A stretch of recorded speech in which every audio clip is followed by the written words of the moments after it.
Over the weekend, Palestinian and regional officials confirmed the formation of the National Committee for the Administration of Gaza, which the Trump administration says is a vital step forward to implement phase 2 of the president's 20-point Gaza peace plan. It has been more than 3 months since Israel and Hamas agreed to the plan, which led to the ceasefire between the two sides, which is held for the most part, and release of all the living hostages and all but one of the deceased hostages. According to the president's special envoy, Steve Witkoff, the launch of phase 2 moves the plan from ceasefire to demilitarization, the technocratic governance, and reconstruction. Joining now to unpack this is Gregg Roman, the executive director of the Middle East Forum, a think tank which focuses on protecting American interests and values in the Middle East. He previously served as the political advisor to the Deputy Foreign Minister of Israel and worked for the Israeli Ministry of Defense. He joins us from Israel. Gregg, welcome back to Washington Watch. Thanks for staying up late to join us. Hey, Tony, it's always a pleasure to speak with you. All right, so let's start with the National Committee for the Administration of Gaza, which the Trump administration describes as a transitional technocratic Palestinian administration in Gaza. What does that mean? What do we know about it? So you have two bodies which exist now under the Board of Peace. One is the NCAG, or the National Committee for the Administration of Gaza, and the second is the Executive Board of the Board of Peace. They really have two similar yet distinct functions in terms of the way in which they are constituted. The NCAG is responsible for the day in, day out administration of the Gaza Strip, or at least on paper, they're responsible for that. You have a former deputy Palestinian Authority planning minister who is in charge of the overall committee, and he has another dozen or so compatriots who are responsible for water, energy, policing, traffic, building, infrastructure, will all be given the equivalent of a ministerial portfolio, if you will, if you were to make them akin to a mayor's cabinet, or perhaps if you were to look at it on a gubernatorial level, a secretary of state, a director of the treasury, so on and so forth. But they are not in the Gaza Strip. They're currently administering from Egypt. So they actually have no influence on the ground right now. You pair that with the executive board, which is a group of individuals that have certain relationships with the Trump administration, with the government of Israel, even though Israel did not have the ability to give input to who would be on that executive committee, nor on the National Committee for the Administration of Gaza. And they're more responsible for overseeing the international fundraising for this and the administration of this on an international level. How they work together on paper, it's defined, but how they report to the Board of Peace has not actually been put into implementation yet. And it's a question which is yet to be seen. And the cloud, or the specter, which is over all of this, is the fact that Hamas has not agreed to this, and they are still armed. They still have half of Gaza's population under their control, and they have no intent of letting go anytime soon. So that was my next question, Gregg, is that are we stepping over a very fundamental piece here, and that was the fact that Hamas was going to be gone, disarmed, and no longer an obstacle? Look, they're trying to have a piece of the cake and be able to save the entire thing, too.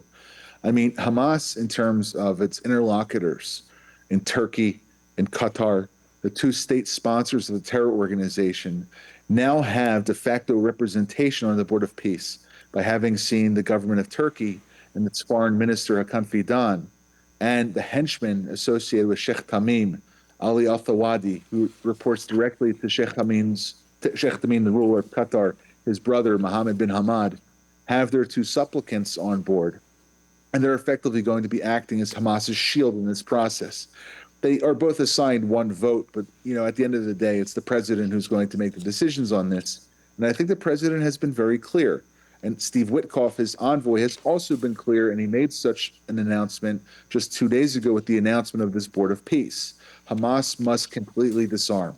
And the fact that these two individuals representing Turkey and Qatar, Hamas's main supporters, are on this committee means that when it comes to where the rubber has to meet the road, either the president will have his policy fulfilled, or Turkey and Qatar will be in a lot of trouble if Hamas doesn't adhere to what President Trump expects in phase 2 of this process.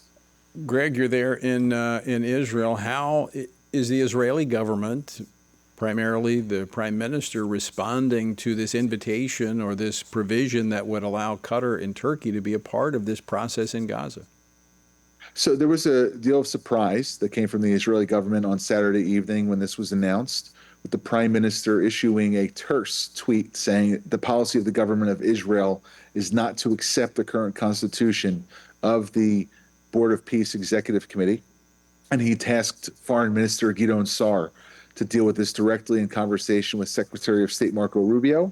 I think that the president and his Secretary of State will listen to the Israelis, but this is, again, just all in theory. In practice, the Qataris and the Turks are trying to set up the Israeli government to get into a fight with the United States.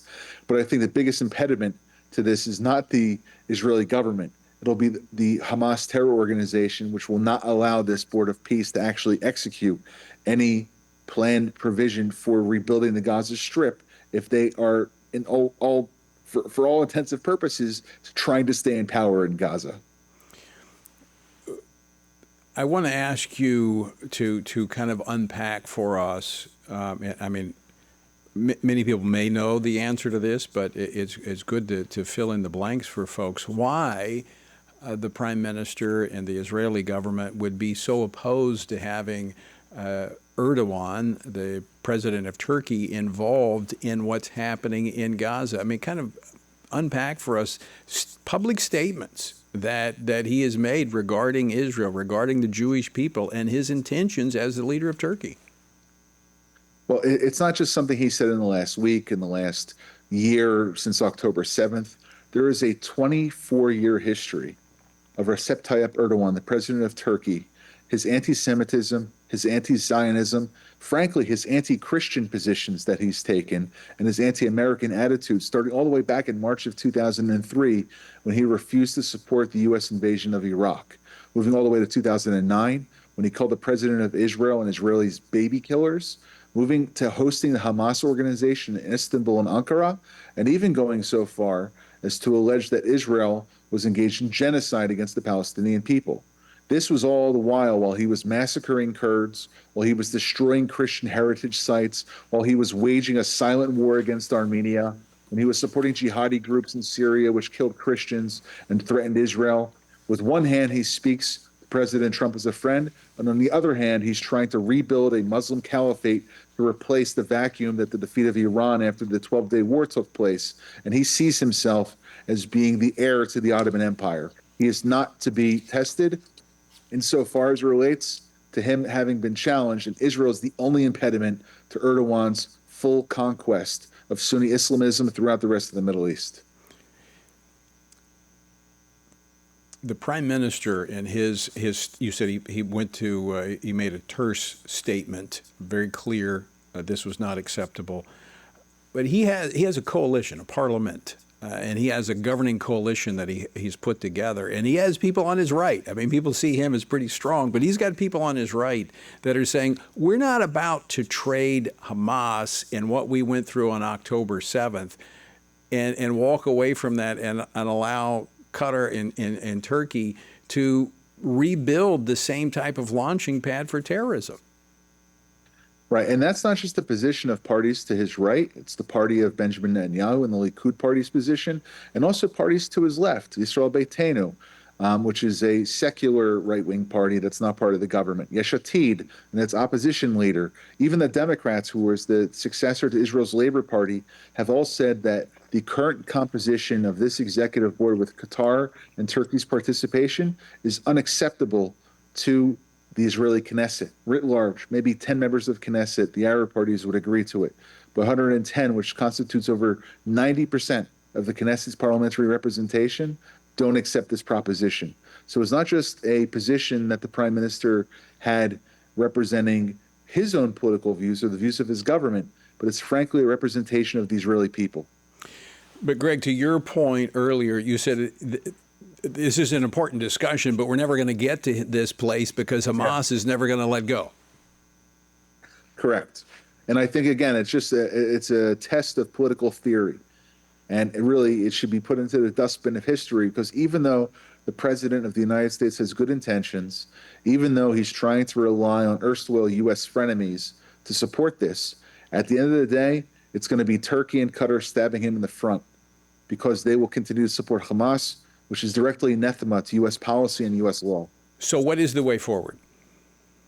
The way forward is to rely on a coalition of America's willing Arab allies, its willing Muslim allies. Indonesia, Saudi Arabia, the United Arab Emirates, Egypt, some North African countries like Morocco, which are members of the Abraham Accords, and asking them to take responsibility for the management of the Gaza Strip away from Israel, putting it into the hands of responsible moderate Muslim and moderate Arab allies. Allow the Europeans to get involved.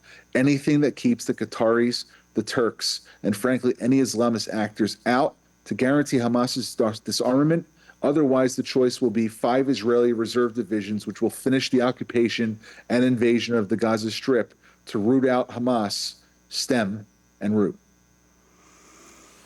All right. Well, there's a lot of prayer that needs to go into that situation there because it remains volatile. I mean, I'm in agreement with you. I'm grateful the president has taken the leadership and brought us to this point. But this is where reality comes in when we understand the dynamics of what Hamas is after and others within the Palestinian Authority.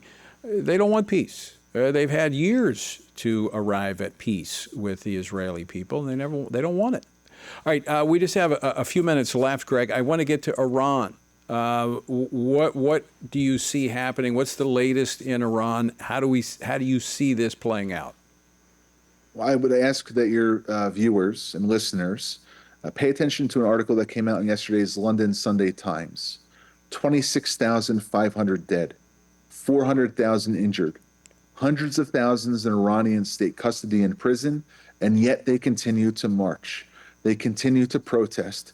They continue to turn out to fight against the regime. What we're looking at right now in Iran is a zombie state. The economy has collapsed.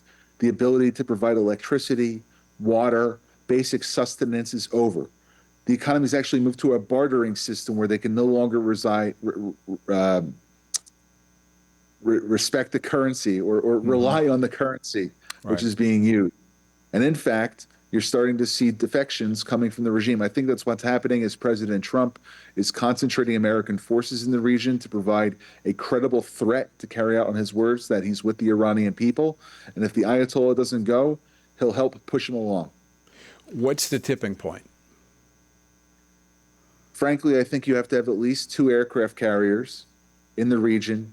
You have to have at least 10 to 12 destroyers, which help Israel and U.S. allies and U.S. bases in the region with a anti-missile defense shield like we had back in June.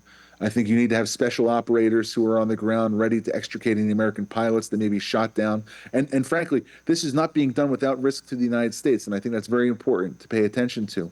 But President Trump is trying to create a situation in which the U.S. has maximum advantage. And if the Ayatollah continues with his repression of the Iranian people, and there is not a pathway to his removal from power, whether by hook or by crook, then we'll see U.S. action over the skies of Iran, assisting the Iranian people who have already been active on the ground for the past 22 days. Greg, a minute left. What are the capacity? What's the capacity remaining for Iran militarily? The Ayatollah still has 5 million adherents who can put under arms across 31 provinces in the country. It's not as if though it's going to be something that happens overnight. But we saw something astounding happen today. The Ayatollah arrested former Iranian President Rouhani and former Foreign Minister Javad Zarif due to the fact that these 2 members who just had served 4 years ago as the President and Foreign Minister of this country were in touch with Reza Pahlavi, the crown prince of Iran, the Shah's son. So when you see members of your own regime, it's former president and foreign minister getting in touch with the opposition leader, your end days are not looking good. Wow, that's quite significant.